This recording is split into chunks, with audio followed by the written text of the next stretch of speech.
Question is, a body initially at rest and sliding along a frictionless track from a height h as shown in the figure just completes a vertical circle of diameter AB is equals to d. The height h is equal to, so here we need to tell the height in terms of diameter. So let the total energy is conserved. So the total mechanical energy at start is equals to total mechanical energy at B.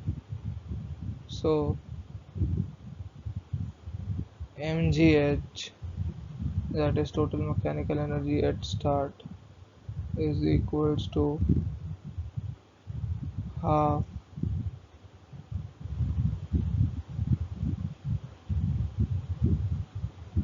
m v b square plus m g d.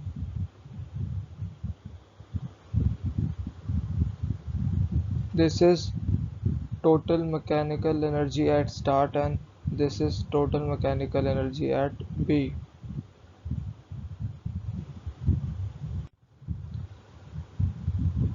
Now the minimum speed required to complete the rotation is equal to under root of radius into g,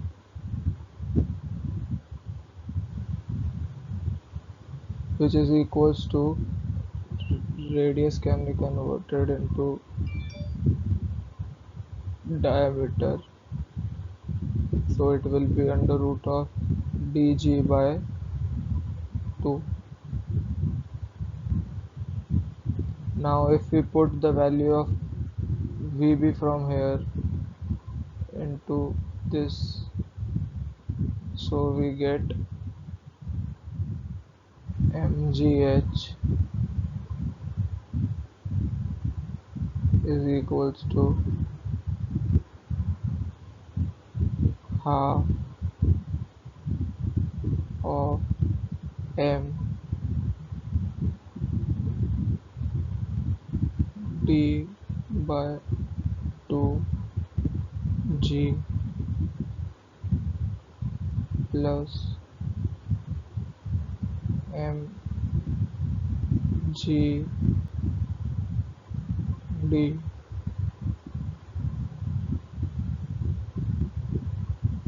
And after solving this equation we get h is equals to 5d by 4. So option 3 should be the correct option. Yes, option 3 is the right answer.